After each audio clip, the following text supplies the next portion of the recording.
আপনাদের অনেকেরই মনে প্রশ্ন যে সহকারী শিক্ষক এবং প্রদর্শক আইসিটি এই দুইটার মধ্যে আসলে পার্থক্য কি, সুযোগ সুবিধার মূলত পার্থক্য কি, এটা আপনাদের অনেকের জিজ্ঞাসা আছে। তো আবেদন অনেক সময় আছে আপনারা করার পরে এটা নিয়ে চিন্তা করেন, তো আগে আসলে বিষয়টা জেনে তারপরে আপনারা আবেদন করবেন। যারা 19তমতে আবেদন করতে চান, আশা করি এই ভিডিওটা দেখে তারপর সিদ্ধান্ত নেবেন আপনার কোনটা আবেদন করা উচিত।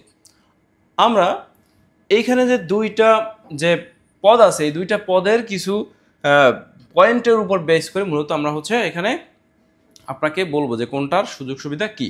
এইখানে যদি আমরা বলি যে প্রথমে যে পোস্টিংয়ের কথা, অর্থাৎ প্রদর্শক আইসিটি কোথায় পোস্টিং হবে, সহকারী শিক্ষক কোথায়। পোস্টিংয়ের কথা যদি বলি, এইটা হবে আপনার কলেজে অথবা কলেজ পর্যায়ে মাদ্রাসায়, ঠিক আছে, অর্থাৎ আপনার আলিম মাদ্রাসায়। এইটা হবে স্কুলে অথবা স্কুল মাদ্রাসায়, ঠিক আছে। 2 নম্বরে আসেন যে বেতন। তো বেতনে মূলত দুইটাই একরকম, যে এইটাই 10ম গ্রেড হবে,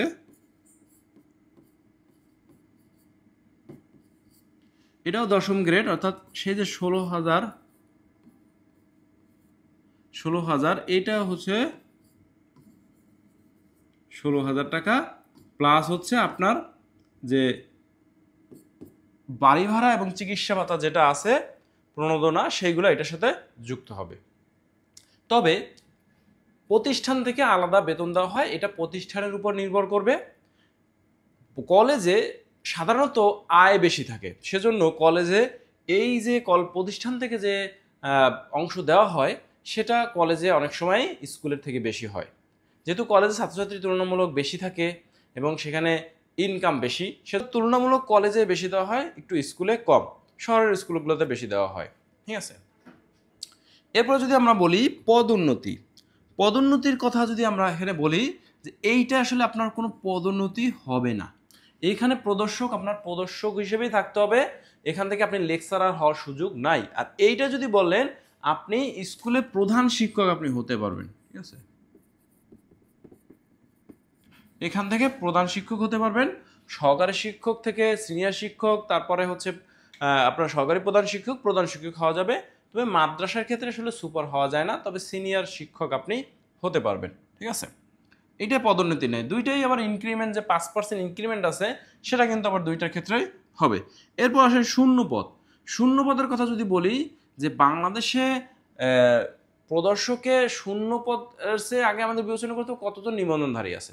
মাত্র 7খানি নিবন্ধনধারী আছে, দুইটা সার্কুলারে মোটামুটি এই 7খানি মানুষ হয়তো নিয়োগ হয়েছে, বাকি সবগুলো ফাঁকা রয়ে গেছে। অধিকাংশ কলেজগুলোতেই পোস্ট ফাঁকা, কলেজ এবং কলেজ লেভেলের মাদ্রাসাগুলোতে, ঠিক আছে। তো সেই দিক থেকে আমরা যদি ধরি যে কলেজ এবং মাদ্রাসা মিলিয়ে বাংলাদেশে প্রায় ধরেন 7,000 আছে, ফাঁকা আছে। আর সহকারী শিক্ষকের কথা বলি, সহকারী শিক্ষকে যেহেতু স্কুল সংখ্যায় আমাদের বেশি হয়, এখানেও ধরি আমরা ওরকম 6-7 হাজার পোস্ট ফাঁকা আছে এটার ক্ষেত্রেও, ঠিক আছে। দুটোর ক্ষেত্রে সমান সমান। তবে প্রদর্শকের ক্ষেত্রে কিন্তু আপনি ভালো কলেজগুলোতে পেতে পারেন, যেমন আপনি শহরের যে ভালো নামকরা কলেজগুলো আছে সেগুলো অনেকেই ফাঁকা। এবার প্রদর্শকে যে 18তমদের যে ষষ্ঠ গণবিজ্ঞপ্তি হইতেছে, সেখানে অনেক পোস্ট ফাঁকা আছে, কলেজের ভালো ভালো কলেজ যেখানে প্রদর্শক পোস্ট ফাঁকা আছে, ঠিক আছে। স্কুলে কিন্তু ভালো স্কুলগুলোতে আসলে ফাঁকা নাই, আগেই নিয়োগ হয়েছে, যেহেতু এই প্রদর্শক পদটা নতুন, অনেক কলেজেই নাই। এরপরে আসেন ক্লাস টাইম। ক্লাস টাইমের কথা যদি বলেন, এইখানে ক্লাস টাইমে আপনার সপ্তাহে একটা নিয়োগ হইতে পারে, সপ্তাহে একটা ক্লাস, ঠিক আছে। আর এইখানে প্রতিদিন আপনার 4, 3 বা 5, এটা প্রতিষ্ঠান ভেদে নির্ভর করবে, ন্যূনতম এতগুলো ক্লাস, সর্বনিম্ন 3টা, সর্বোচ্চ 5টা পর্যন্ত আপনার কিন্তু 5টা-6টা ক্লাস নেওয়া লাগতে পারে, ঠিক আছে। এইখানে কিন্তু তুলনামূলক অনেক ক্লাস সময়, স্কুলের যে ওয়ার্কিং আওয়ার সেটা কিন্তু আপনার সেই ধরেন 9টা থেকে বা 10টা থেকে যদি আমরা ধরি, 10টা থেকে আপনার 4টা পর্যন্ত, 4টা-5টা পর্যন্ত আপনার থাকা লাগবে। আর এইখানে কিন্তু সেই আপনি 3টা পর্যন্ত, বা কোনো কোনো জায়গা 2টা পর্যন্ত আপনার থাকা লাগবে। এখানে ওয়ার্কিং আওয়ার খুবই কম, 10টা থেকে 2টা। হ্যাঁ, আর যেহেতু প্রতিদিন ক্লাস থাকে না, আবার অনেক কলেজে আছে যে এরা মাসেও ক্লাস থাকে কিনা সন্দেহ, মানে যে প্র্যাকটিক্যালের আগে মূলত এরা ক্লাস নিয়ে থাকে, মানে এরা আসে শুধু অন্য অন্য যদি প্রিন্সিপাল অন্য কাজ দেওয়া হয় তাদেরকে দেয় দায়িত্ব, সেই অতিরিক্ত দায়িত্ব পালন করে, আসলে এদের খুব একটা ক্লাস থাকে না। আর যদি তাদের কোনো শিক্ষকের ঘাটতি থাকে, যদি প্রিন্সিপাল মনে করে, তখন তো সে ক্লাস নেবে। আর এখানে আপনার ওয়ার্কিং আওয়ার কিন্তু অনেক বেশি, অনেকক্ষণ পর্যন্ত থাকা লাগবে।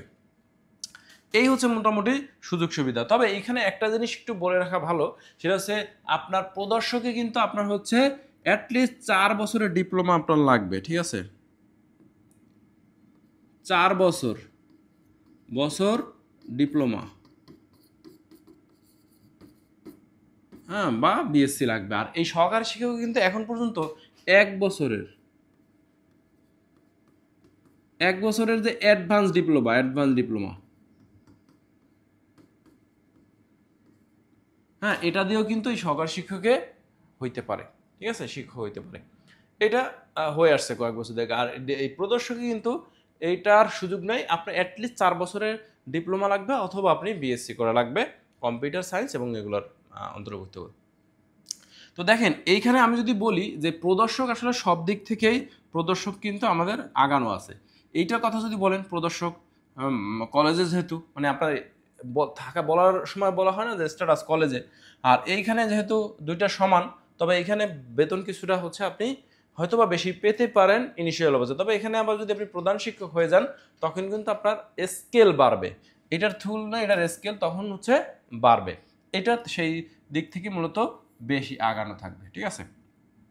পদোন্নতিতে কথা যদি বলেন, তাহলে এটার পদোন্নতি নাই, এইটার ক্ষেত্রে পদোন্নতি আছে, মানে আপনার স্ট্যাটাসে হয়তো একটু আগানো থাকবেন প্রধান শিক্ষক বললে।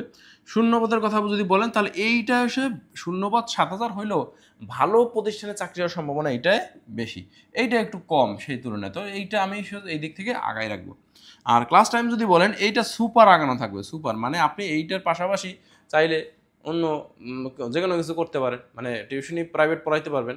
আর আপনি এই যে স্কুলের আইসিটি কিন্তু প্রাইভেট পড়ানোর সুযোগ নাই, এই চিন্তাটা মাথায় রাখতে হবে। এখানে আপনি আইসিটির কলেজের আইসিটিও প্রাইভেট পড়াইতে পারবেন। অনেকেই কিন্তু আছে যারা হচ্ছে এই প্রদর্শক, কিন্তু তারা ক্লাস নেয়, মানে তাদের উইলিং নিজের ইচ্ছে ক্লাস নিয়ে তারা কিন্তু হিউজ ইনকাম করতে, সেরকম অনেকেই আছে পরিচিত, অনলাইনে দেখবেন যে ভালো জনপ্রিয় তারা, ঠিক আছে? তো যাই হোক, এই হচ্ছে মূলত আমাদের এখানে বিষয়।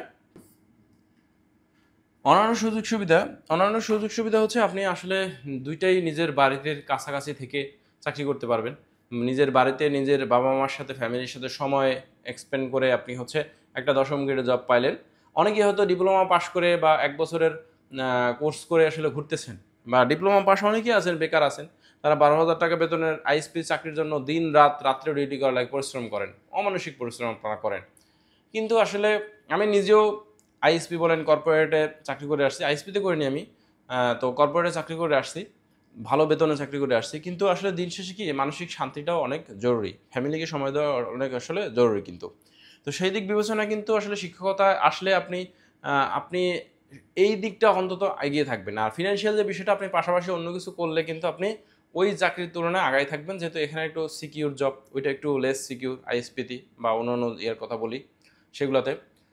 অন্য সরকারি চাকরি হলে ডেফিনেটলি সেটা ভালো, বাট যারা আপনারা ডিপ্লোমা পাশ করার পরে কিছুই করতেছেন না বা ভালো চাকরি করতেছেন না আশানুরূপ, আশা করি আপনারা একটু পড়াশোনা যদি করেন, বেশি না আসলে মাস দুয়েক যদি পড়াশোনা করেন, আমাদের একটা বইও আছে সরকারি শিক্ষক কোন একটা বই, এই বইয়ে আমাদের যে তথ্য আছে 100% আপনি পাস করবেন এটা পাস করলে, ঠিক আছে? বিগত বছরে দেখেন সব প্রশ্ন আছে, এটা বিগত বছরে যে যতগুলো পরীক্ষা হয়েছে সবগুলোর প্রশ্ন আছে, এবং হচ্ছে সেই অ্যানালাইসিস করে সাজেশন ভিত্তিক এই বইটা করা হয়েছে, একেবারে চিকন, আপনি এত পড়তে হবে না। এই বইটা পড়লে আপনি 100% আমরা গ্যারান্টি সহকারে বলতে পারি যে পাস করবেন। আর পাস করলেই তো এখানে চাকরি, সেটা আপনি বুঝতে পারতেছেন।